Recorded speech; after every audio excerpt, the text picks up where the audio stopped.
Nice ಸಂಸ್ಥೆಯ ಕಳೆದ 26 ವರ್ಷಗಳಿಂದ ಆಗಿರ್ತಕ್ಕಂಥ ಹಗರಣ ಏನಿದೆ, ಸಾರ್ವಜನಿಕರ ಮೂಲಭೂತ ಸೌಕರ್ಯಗಳ ಹೆಸರಿನಲ್ಲಿ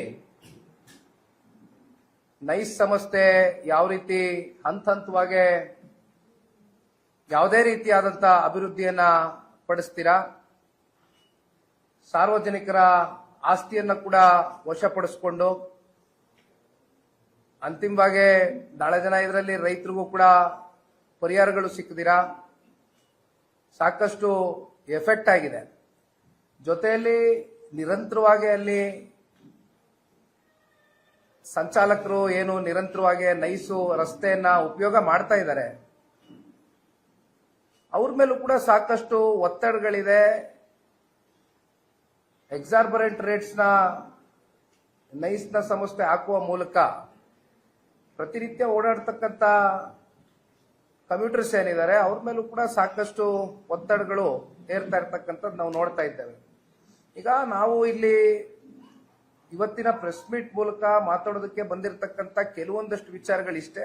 ಬಹಳ ಸಿಂಪಲ್ ಆಗಿ ಹೇಳ್ತೀನಿ, ತುಂಬಾ ನಾನು ಹೇಳಕ್ ಹೋಗೋದಿಲ್ಲ. ಆದ್ರೆ ಒಂದು ತಮ್ಮೆಲ್ರಿಗೂ ಗೊತ್ತಿದೆ, 1997ರಲ್ಲಿ ಫ್ರೇಮ್ವರ್ಕ್ ಅಗ್ರಿಮೆಂಟ್ ಅಂದ್ರೆ FW ಅಂತ ನಾವೇನ್ ಕರಿತೀವಿ, ಆ ಫ್ರೇಮ್ವರ್ಕ್ ಅಗ್ರಿಮೆಂಟ್ ಅವತ್ತು ಸೈನ್ ಆಗುತ್ತೆ.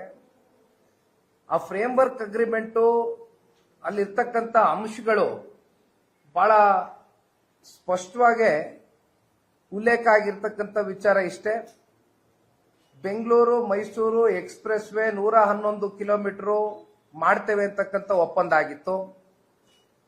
ತದನಂತರ ಫೆರಿಫೆರಲ್ ರೋಡು 41 ಕಿಲೋಮೀಟರ್ ಮಾಡ್ತೀವಿ ಅಂತ ಹೇಳಿದ್ರು. ಲಿಂಕ್ ರಸ್ತೆ 9.8 ಕಿಲೋಮೀಟರ್ ಮಾಡ್ತೀವಿ ಅಂತ ಒಪ್ಪಂದ ಆಗಿತ್ತು.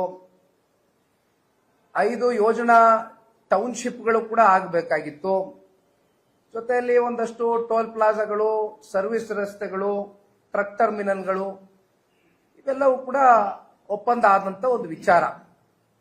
ಆದ್ರೆ ಇಲ್ಲಿ ಪ್ರಶ್ನೆ ಎಲ್ಲಿ ಉದ್ಭವ ಆಗುತ್ತೆ ಅಂದ್ರೆ, ಈ ಯೋಜನೆ ಸಂಪೂರ್ಣಗೊಂಡಿಲ್ಲ. ಇಲ್ಲಿ ಯೋಜನೆ ಸಂಪೂರ್ಣಗೊಳ್ಳದಿರ ಯಾವ 111 ಕಿಲೋಮೀಟರ್ ಎಕ್ಸ್ಪ್ರೆಸ್ ವೇ ಸನ್ಮಾನ್ಯ ದೇವೇಗೌಡರು ಸಾಹೇಬ್ರು MOU ಸೈನ್ ಮಾಡಿದಾಗ 95ರಲ್ಲಿ ಆ ಒಂದು MOU ಅಲ್ಲಿ ಕ್ಲಿಯರ್ ಕಟ್ ಆಗಿ ಮೆನ್ಷನ್ ಆದಂತ ವಿಚಾರ, ಅವ್ರಿಗೆ ಅವತ್ತೇ ಆ ಒಂದು ದೂರದೃಷ್ಟಿ ಇತ್ತು.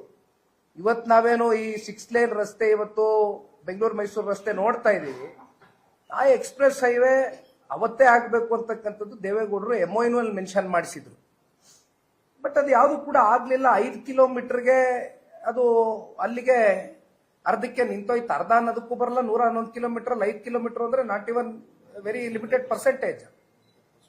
ಅಲ್ಲಿಂದ ಅದು ಆಗ್ಲಿಲ್ಲ. ಜೊತೆಯಲ್ಲಿ ಈಗ ನಮ್ಮ ಮುಂದೆ ಇರ್ತಕ್ಕಂಥದ್ದು ನೋಡಿ, ಒಂದು ಸಣ್ಣ ಉದಾಹರಣೆ ಕೊಡ್ತೀನಿ ನಿಮ್ಗೆ. ಫೆರಿಫೆರಲ್ ರಸ್ತೆನಲ್ಲಿ 2193 ಎಕರೆಯಷ್ಟು ಭೂಸ್ವಾಧೀನ ಆಗ್ಬೇಕಾಗಿತ್ತು ಫೆರಿಫೆರಲ್ ರಸ್ತೆಗೆ. ಆದ್ರೆ 554 ಹೆಚ್ಚುವರಿ ಭೂಸ್ವಾಧೀನವನ್ನ ಮಾಡ್ಕೊಳ್ತಾರೆ. ರೈತರ ಜಮೀನನ್ನ ಹೆಚ್ಚುವರಿ 554 ಎಕರೆಯಲ್ಲಿ ಭೂಸ್ವಾಧೀನ ಪಡಿಸ್ಕೊಳ್ತಾರೆ. ಅಂದ್ರೆ ಹೇಳಿದ್ದು 2193 ಬೇಕು ಎಕರೆ ಅಂತಕ್ಕಂಥದ್ನ ಹೇಳ್ತಾರೆ ಫೆರಿಫೆರಲ್ ರಸ್ತೆ ಮಾಡೋದಕ್ಕೆ. ಇದೊಂದು ಸಣ್ಣ ಉದಾಹರಣೆ, ಹೆಚ್ಚುವರಿ ಯಾವ ತರ ಇವರು ಎಕ್ಸೆಸ್ ಲ್ಯಾಂಡ್ ನ ರೈತರಿಂದ ಪಡ್ಕೊಂಡಿದ್ದಾರೆ ಅಂತ. ಯಾಕೆಂದ್ರೆ ಇಲ್ಲಿ ಅವ್ರು ಹೇಳಿದ್ದು ಇನಿಷಿಯಲಿ 20,900 ಚಿಲ್ಲರೆ ಎಕರೆಯಷ್ಟು ನಮ್ಗೆ ಈ ಒಂದು ಯೋಜನೆ ಸಂಪೂರ್ಣಗೊಳಿಸ್ತಕ್ಕಂಥದಕ್ಕೆ ನಮ್ಗೆ ಬೇಕಾಗಿರ್ತಕ್ಕಂಥ ಭೂಮಿ ಅಂತ ಹೇಳ್ತಾರೆ. ಬಟ್ ಇಲ್ಲಿ ಒಂದು ಫೆರಿಫೆರಲ್ ರಿಂಗ್ ರಸ್ತೆನಲ್ಲೇ 554 ಎಕರೆ ಜಾಸ್ತಿ ತಗೊಂಡಿದ್ದಾರೆ ಅನ್ನೋದು ನಾನು ಕ್ಲಿಯರ್ ಆಗಿ ಹೇಳ್ತಾ ಇದ್ದೀನಿ. It's a small example for you. ಜೊತೆಯಲ್ಲಿ ಇನ್ನೊಂದು ಪ್ರಮುಖವಾದಂತ ಅಂಶ ಏನಪ್ಪಾ ಅಂದ್ರೆ, ಇಲ್ಲಿ ಇದನ್ನ ಪಬ್ಲಿಕ್ ಇನ್ಫ್ರಾಸ್ಟ್ರಕ್ಚರ್ಗೆ ನೀವು ಯುಟಿಲೈಸ್ ಮಾಡಬೇಕಾಗಿತ್ತು.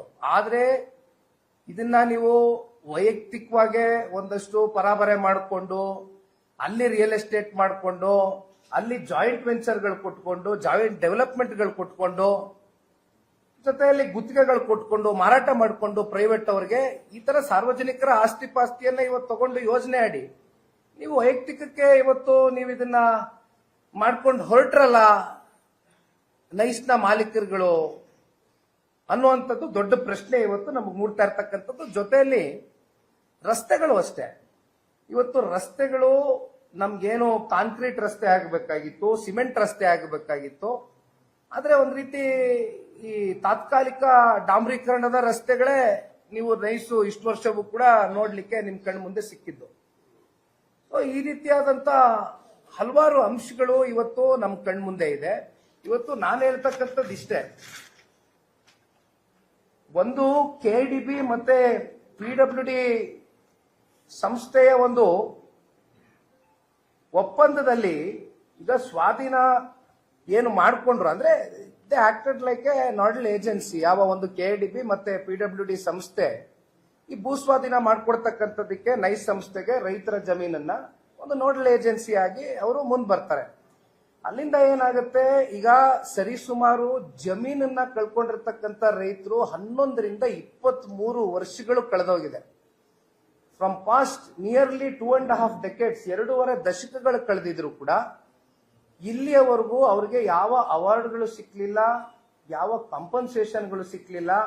67ರಿಂದ 70% ಅಷ್ಟು ರೈತರು ಇವತ್ತು ಬೀದಿಲಿದ್ದಾರೆ. ಅವರ ಸ್ವಂತ ಜಮೀನನ್ನು ಕಳ್ಕೊಂಡು 10 ರೂಪಾಯಿ ಅವರಿಗೆ ಬಿಡುಗಾಸು ಸಿಕ್ಲಿಲ್ಲ, ಅವ್ರನ್ನ ಮೂಲೆಗೆ ಹಾಕಿದ್ರು.